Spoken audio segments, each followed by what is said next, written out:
Irmãos, vamos abrir nossas Bíblias no Evangelho segundo Lucas, capítulo 23, do versículo 44 ao 49. Lucas 23, do 44 ao 49.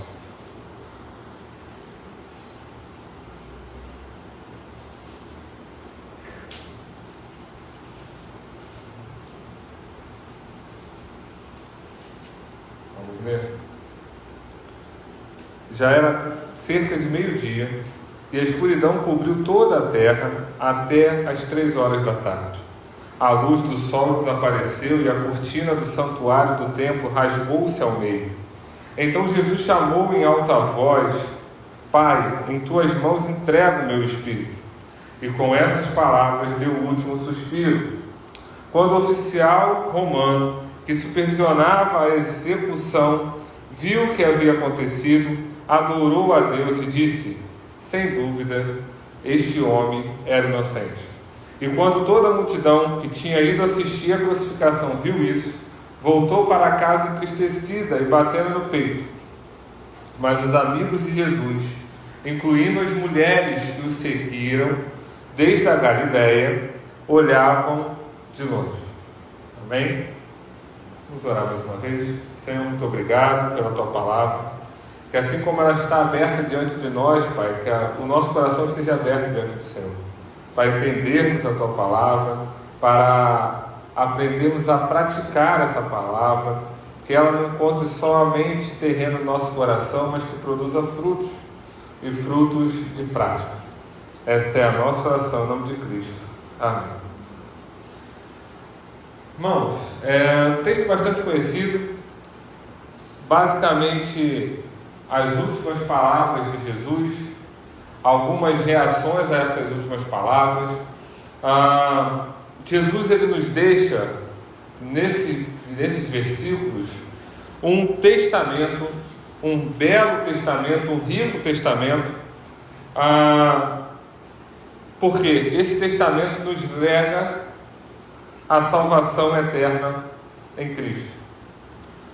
Ele é belo porque ele nos mostra como foi que essa salvação foi alcançada, comprado pelo sangue do Filho na cruz. E pelo conteúdo, a revelação do coração do Pai. Se fôssemos lá para 1 Pedro, no capítulo 3, do versículo 18 ao 21, a gente ia ver Pedro discorrendo sobre isso. Como é importante a gente entender esse testamento de Cristo a partir do seu conteúdo, da sua forma e do seu alcance. O testamento ele é breve, contém apenas 7 frases com algumas palavras de Cristo antes de morrer, as famosas 7 palavras da cruz. Você já deve ter ouvido, provavelmente, sermões na época de Páscoa sobre essas 7 palavras. Presbiterianos mais clássicos, como diria o Cláudio, eles vão ter todo ano um culto de Páscoa em que os pregadores vão falar das 7 palavras. Geralmente cada pregador com uma palavra, uma das palavras, né? E a gente vai vê-las rapidamente porque o foco está naquilo que nós fazemos a partir delas. Então, nos 4 evangelhos aparecem as 7 palavras. Primeira delas: Pai, perdoa-lhes, eles não sabem o que fazem. Está lá em Lucas 23:34. Mas como nós podemos resumir essa frase de Jesus? Se fôssemos resumir em uma palavra, seria perdão. Embora nós, pecadores que somos, não temos às vezes compreensão do mal que fazemos, Jesus na cruz morre para que nós tivéssemos perdão por conta disso. Então é um Deus que se revela compassivo. Em Cristo o homem pode ser perdoado somente pelo sacrifício de Cristo. Então por isso que as palavras da cruz já começam com perdão. Perdoa, Pai, eles não sabem o que fazem. E aí ele continua e fala: em verdade te digo que hoje estarás comigo no paraíso, falando para o ladrão. Na cruz tem palavra de perdão e na cruz tem palavra de salvação. Deus se mostra compassivo ao perdoar e se mostra misericordioso ao salvar. Em Cristo o homem pode se reconciliar com o Pai, ainda que a sua vida tenha até aquele momento sido de forma totalmente desassociada de Deus. A partir do sacrifício de Cristo, aquele homem, ao reconhecer esse sacrifício na vida dele, ele é reconciliado com o Pai, porque na cruz há salvação. João capítulo 19, verso 26 ao 27, Jesus vai falar o seguinte: mulher, eis aí o teu filho. Depois disso, disse ao discípulo: eis aí a sua mãe. Jesus, próximo da sua morte, deixa encarregado um dos discípulos de cuidar de sua mãe. E mais do que isso, deixa a sua mãe encarregada de tratar como filho aquele discípulo. A palavra aqui é compaixão. Deus é amor, e sabendo que ambos estariam muito tristes com a partida dele, ele estabelece um novo vínculo. Cristo, o homem, fez com que nós, os homens, pudéssemos reconstruir os nossos relacionamentos pessoais, pudéssemos novamente nos relacionar uns com os outros, estabelecendo uma nova condição para nós pecadores, de entender que o outro precisa ser cuidado e amado, estabelecendo assim, inclusive, que nós servimos e amamos a Deus amando o outro, cuidando do outro. João capítulo 19, 28, Jesus diz: tenho sede. A palavra aqui pode ser aflição. Deus é acessível. Em Cristo, Deus se fez homem e participou das nossas dores, das nossas fraquezas. Sendo assim, sentiu e passou por necessidades como nós. E por isso ele tem sede. Tanto que a palavra de Deus vai dizer que nós temos um sumo sacerdote que sabe o que é passar pelas aflições. Que sabe porque tem corpo. Porque é homem. No verso 30 de João 19, ele diz que está consumado. Palavra de consumação. Deus é justo. Cristo derramou seu sangue a fim de nos comprar para Deus. Salvação, ele fez com que nós tivéssemos. A salvação foi comprada e ele comprou. Também declarou que todo sofrimento tem um fim e que o diabo será derrotado. Lucas 23, 46, será na cruz, já foi, né? Antes que pode ter uma dupla interpretação aí, já foi derrotado. Acho que o verbo seria para ficar mais fácil, né? Lucas 23, 46 diz: Pai, nas tuas mãos entrego meu espírito. Palavra de consolação. Deus é cuidadoso. Jesus declarou que a morte do justo é apenas uma passagem para a vida eterna. E Ele nos consola. Sendo assim, nós vimos que as palavras da cruz são perdão, salvação, compaixão, submissão. Eu pulei submissão. Volta aí rapidinho. Deus meu, por que me desamparaste?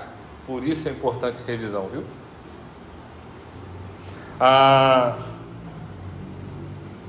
Deus é santo. Cristo submeteu-se ao abandono do Pai lá na cruz, porque agora, justificados pela fé na vida e na obra de Cristo, fosse possível mantermos comunhão com Ele. Deus se afasta de Jesus na cruz por conta dos nossos pecados, para que nós pudéssemos nos aproximar dele. Agora sim, palavra de submissão, de aflição, de consumação e de consolação. As palavras de Jesus na cruz foram acompanhadas de 4 acontecimentos sobrenaturais, os quais autenticavam as verdades reveladas pelo testamento de Jesus.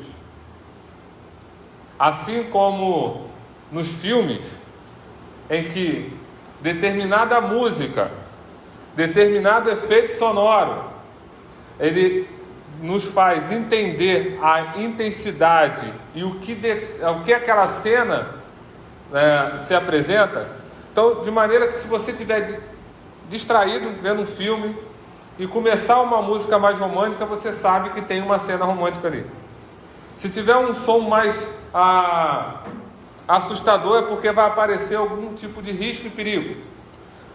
Da mesma forma, ou melhor, de uma forma ainda maior e sobrenatural, Deus utilizou de recursos sobrenaturais para atestar o que Jesus estava falando e que de fato ele era o seu filho.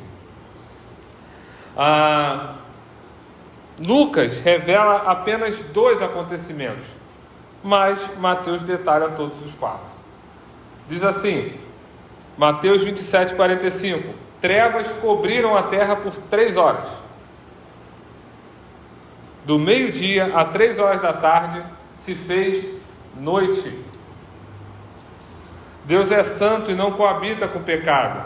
E onde existe pecado, reina trevas. Naquele momento, estava Deus mostrando que pelos pecados todos derramados em Cristo na cruz, o céu se fez trevas. Mostrou a realidade do pecado, escuridão. Em Mateus 27:51, o véu do santuário do templo em Jerusalém se rasgou em 2 partes, do alto para baixo. O sangue de Jesus derramado na cruz nos cobriu e nos abriu um novo e vivo caminho. Já não havia mais separação naquilo que era santo daquilo que era profano. Essa era a ideia do templo, o santo dos santos, aquele que somente os mais preparados e escolhidos poderiam entrar. Agora já não existe mais essa separação. O que existe é a pessoa sendo santificada a partir do sacrifício de Cristo, de maneira que não existe mais necessidade dessa separação.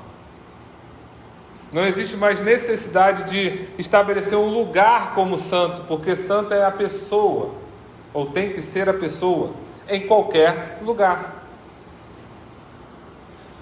Mateus 27:51, houve terremoto e fenderam-se algumas rochas. Remete-nos à entrega da lei no Sinai. Jesus cumpriu no seu corpo toda a lei. O justo morreu pelos injustos, para nos justificar. E no versículo 52 do capítulo 27 de Mateus, abriram-se os sepulcros e muitos mortos ressuscitaram. A vida e a luz de Jesus trazem de volta a vida aqueles que estavam mortos. De forma literal, aqueles mortos ressuscitaram e voltaram a morrer mais à frente. Mas da forma prática do Evangelho, todos nós estávamos mortos e naquele momento voltamos a ter vida. Era muito importante que esses sinais acompanhassem, para que os outros vissem e crescem. Tanto é que a Bíblia diz que mais bem-aventurados são os que somos nós, que nem sequer vimos e cremos.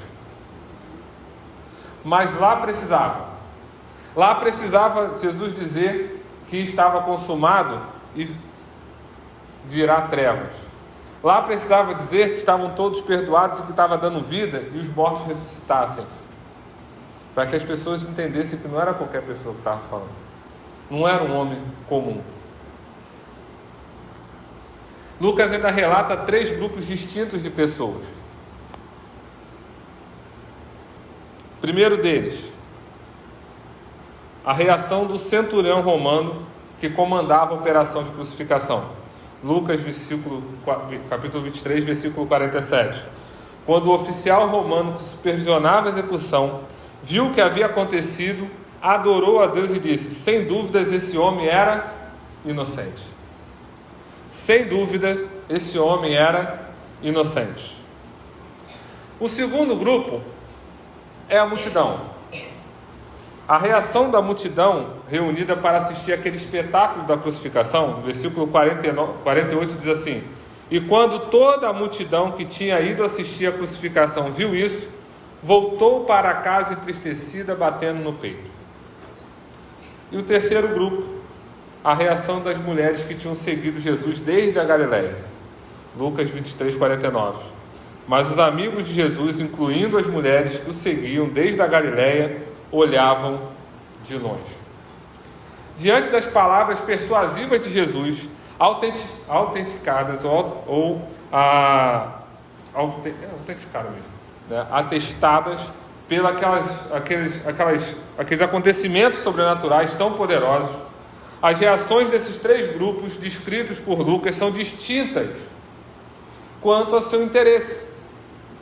E aí vamos observar Jesus crucificado, falando as suas 7 frases de efeito lá, importante para nós, acompanhado das manifestações sobrenaturais. O centurião responsável pela crucificação, o comandante daquele grupo, olha para ele e fala assim: é inocente. O centurião representa aqueles nos quais a palavra de Jesus produz convicção profunda. O centurião não fala: eu acho que é inocente, eu acho que a gente errou. A gente não teve nem ação na decisão, ele só executou. Mas, consequentemente, ao ter essa convicção, há mudança de vida. Assim como o centurião que tem certeza, a convicção de que aquele homem era inocente, estava morrendo de fato para a remissão dos nossos pecados, ele passa a viver de forma diferente. Diferente da reação da multidão, representado por aqueles, representam aqueles nos quais a palavra de Jesus provocam apenas emoções passageiras, superficiais, sem transformação nenhuma. A gente vai ver isso um pouco melhor daqui a pouco. Mas aquela multidão basicamente viu Jesus crucificado, foi triste, ficou triste, voltou para casa e vida que segue. Se consternou ali um pouquinho, de fato, ficou triste, mas no dia seguinte estava tudo normal, já nem lembrava mais do que tinha visto. E o terceiro grupo são as mulheres, que representam aquelas nos quais a palavra de Jesus promove reações piedosas e prontidão em seguir e servir a Cristo. A que grupo você pertence? A que grupo você pretende se juntar, caso não pertença a nenhum deles? Vamos ver de forma mais detalhada cada um desses grupos, como eles responderam aquelas palavras. Esse é o tema do nosso sermão, até agora era uma introdução. E depois você toma a sua decisão. A palavra da cruz produz, as palavras da cruz produzem convicções profundas. Produziram no centurião, tendo ouvido atentamente cada palavra de Jesus: Pai, perdoa-lhes, porque não sabem o que fazem. Eu lhe afirmo que hoje mesmo estará comigo no paraíso. Maria vai morar com João, João cuida de Maria como sua mãe. Deus meu, por que me abandonaste? Tenho sede, está consumado. Pai, recebe meu espírito. O testemunho com temor e tremor a todos os acontecimentos do Calvário. O centurião não achou outra alternativa a não ser glorificar a Deus e confessar a divindade de Cristo. Mateus, escrevendo aos judeus, usa um termo do Antigo Testamento para descrever essa mesma cena. Diz assim: o oficial romano e os outros soldados que vigiavam Jesus ficaram aterrorizados com o terremoto e com tudo que havia acontecido. Disseram: este homem era verdadeiramente o Filho de Deus. Mateus descreve não só como inocente, mas de fato como o Filho de Deus. As palavras da cruz produziram no centurião louvor e ações de graça, temor e contrição, confissão de divindade e santidade de Cristo. É isso que as palavras da cruz devem produzir no meu e no seu coração. Louvor pelo que Deus é, compassivo, misericordioso, amoroso, santo, justo, acessível e cuidadoso.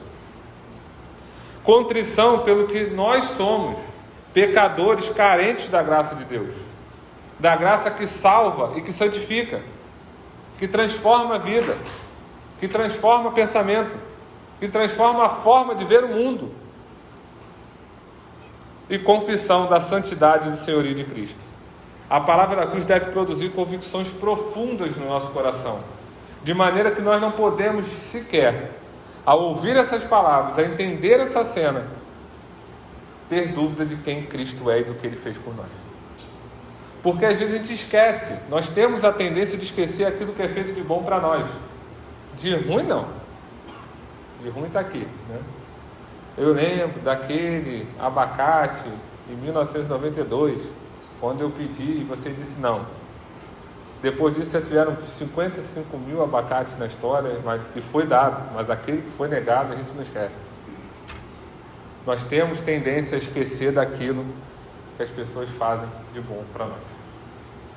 E não esquecer daquilo que nos magoa. De maneira que a gente precisa todo domingo lembrar, a partir da ceia, daquilo que foi feito em nosso favor. Porque senão a gente esquece. Porque a luta da vida faz a gente achar que Deus já não está tão preocupado assim com a gente. Que as coisas que acontecem conosco, muitas das vezes, vão parecer que Deus nos abandonou. E se nós não lembrarmos do sacrifício de Cristo, nós vamos achar que isso de fato pode acontecer. Mas aí quando a gente lembra que Deus amou o mundo de tal maneira que enviou o seu único Filho para morrer por todo aquele que nele crê, a gente entende que nós não estamos sozinhos. Isso nos traz convicção profunda. O sacrifício de Cristo nos traz convicção profunda. Mas no versículo 48, as palavras da cruz provocam emoções passageiras naquela grande multidão. Multidão na Bíblia sempre é uma coisa complicada. Eles não costumam decidir as coisas certas. Diz assim: e quando toda a multidão que tinha ido assistir à crucificação, e literalmente aqui o termo para assistir é o mesmo usado para assistir espetáculos, por isso que muita gente usa a expressão espetáculo da crucificação, a paixão de Cristo, né? Viu isso, voltou para casa entristecida, batendo no peito. A multidão estava ao redor da cruz, reunida para um espetáculo. Do grego, teoria. Elas, de fato, tiveram um grande espetáculo.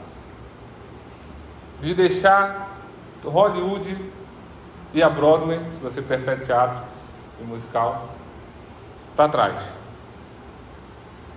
Não... Tem ninguém falando aqui. Não consegui entender não, parece os migos. Tá vendo? Não estou doido não. Elas de fato tiveram um grande espetáculo. Jesus proferiu palavras profundas e tocantes. Portou-se de maneira encantadora e comovente.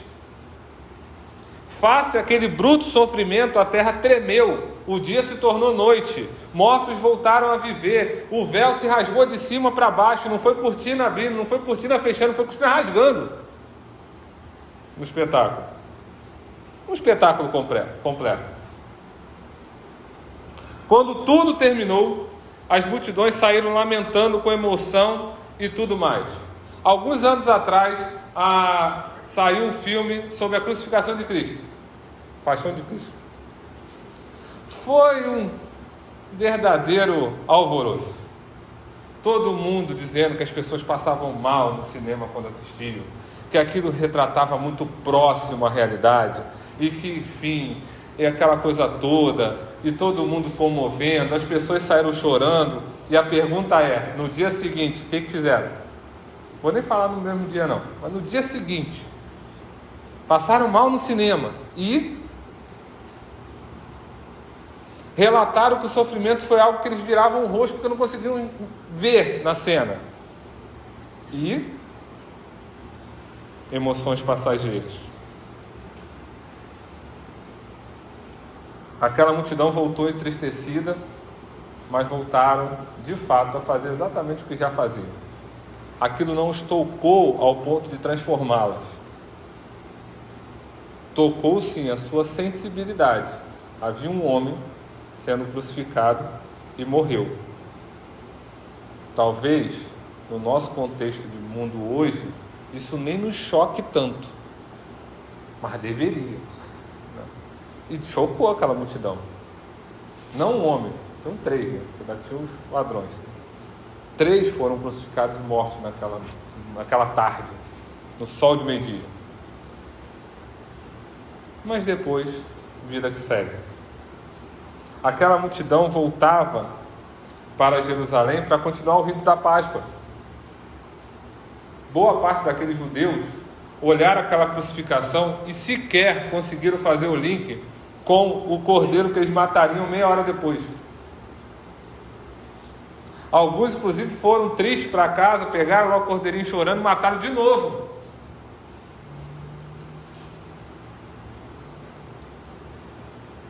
Porque não compreenderam que aquele tipo de Cristo já não era mais necessário, porque o verdadeiro Cristo havia sido entregue e crucificado. Voltaram e continuaram matando cordeiros todos os anos. Voltaram sem reconhecer que Cristo morreu pelo pecado deles.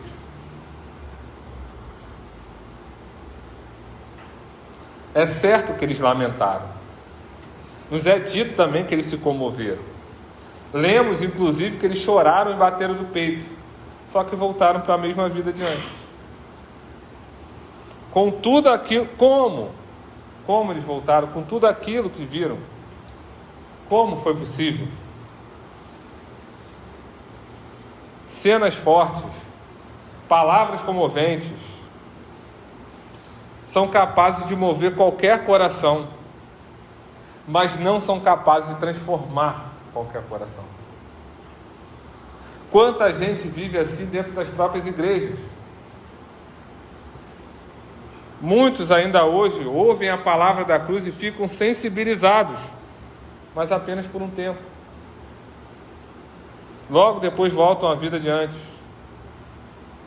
A verdade é que a palavra de Deus, o culto na reunião da igreja, o testemunho, a mensagem que ouvem, não passam de números do mesmo espetáculo comovente, quando muito, verdades sensibilizantes que não penetram, transformam o coração.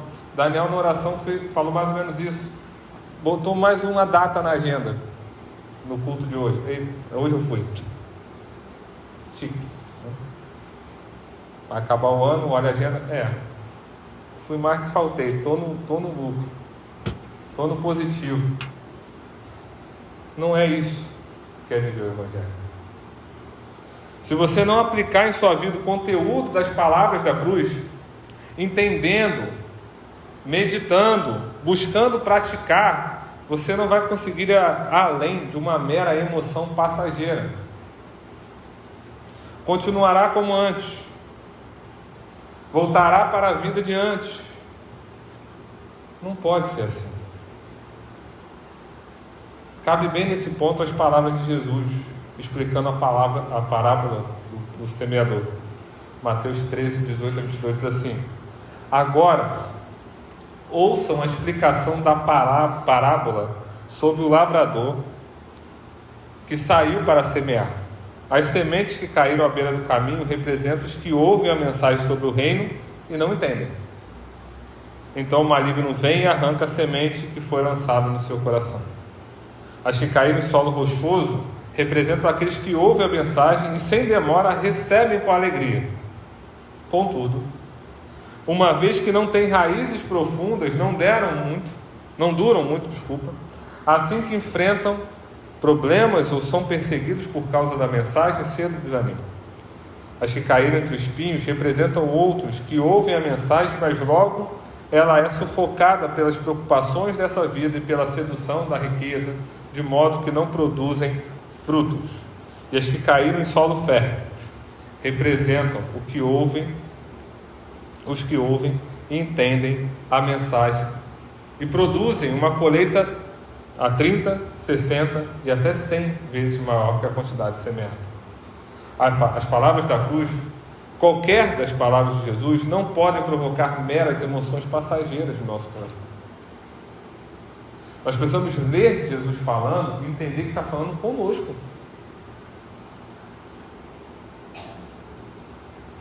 Entender que quando ele fala perdoa porque não sabe o que faz, é porque quando a gente vê que a gente fez alguma coisa errada, ele fala, exatamente, ele já sabia. Eu não sabia o que estava fazendo. E pede perdão. Quando ele diz que está consumado, é que nada e ninguém pode nos afastar do amor de Deus. Ele comprou com o seu sangue. Quando ele diz que teve sede, é para a gente entender que nele nós temos a fonte da água. E quando nós tivermos sede, assim como ele teve sede, é nele que nós saciamos. E terceiro e último, as palavras da cruz promovem reações piedosas. Versículo 49. As mulheres que tinham seguido Jesus eram aquelas que sustentavam com seus bens durante todo o ministério. E talvez somado a algumas outras mulheres que não estivessem ali naquele momento. Elas estavam sofrendo muito com tudo que tinham visto Jesus sofrer. E apesar de tudo, agindo com alegria, agindo como ele agia e dizendo o que ele dizia, o que elas fizeram. Versículo 49.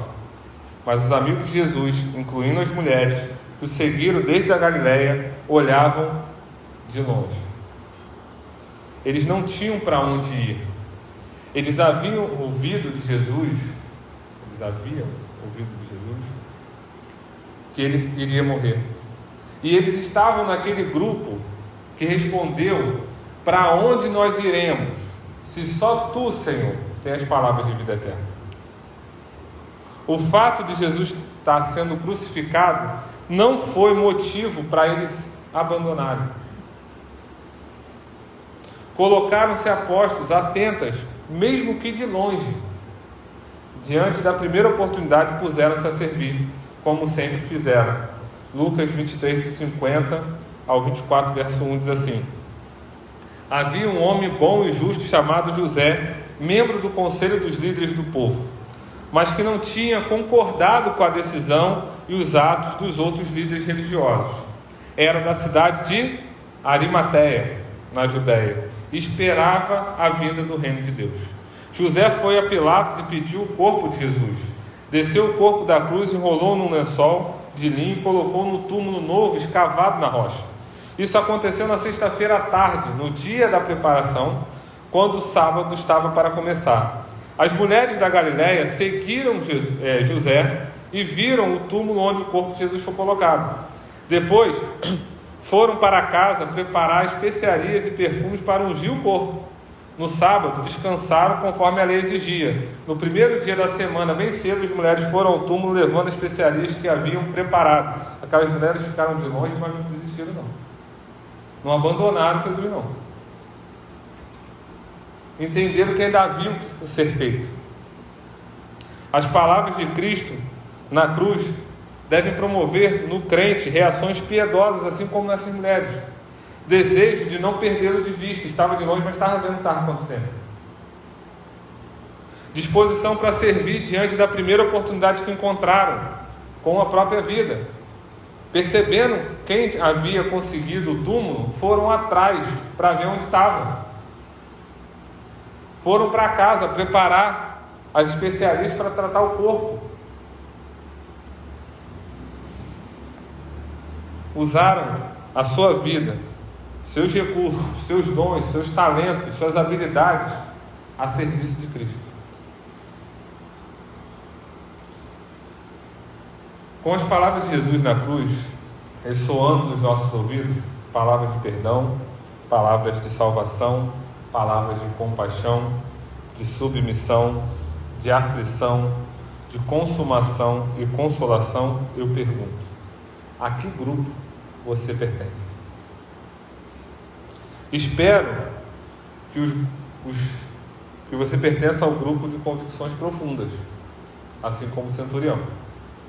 Convicção de que o pecado do seu coração, convicção do perdão que é em Cristo para esse pecado, convicção que você foi salvo e remido em Cristo, que você é nova criatura, convicção que você não está só, o mesmo Deus que te salvou e começou a boa obra, Ele é fiel para completá-la, convicção de que a morte não é o fim, Convicção de que as lutas e aflições dessa vida não podem se comparar à glória que há de ser revelada na vida eterna. Essa é a nossa convicção. Convicção de que Ele é que nos guarda, é Ele que nos dá sustento, é nele que nós encontramos a fonte da água da vida, é nele que nós devemos colocar toda a nossa confiança. Não são nos nossos bens, não são ou não é na nossa carreira, é em Cristo. Fuja do grupo daqueles que vivem emoções passageiras, que sensibilizam-se com a mensagem, choram com as histórias de Cristo, gostam do espetáculo, gostam da teoria dos evangélicos, mas não põem em prática na sua vida. Voltam sempre a viver como antes. E detalhe, abre um parênteses, ou como diria Nicodemos, um parágrafo, né? Abre-se um parágrafo.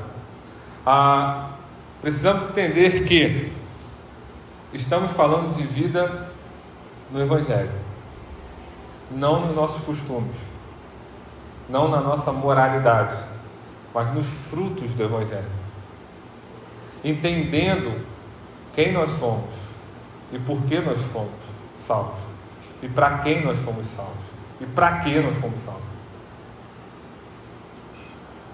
O povo de Deus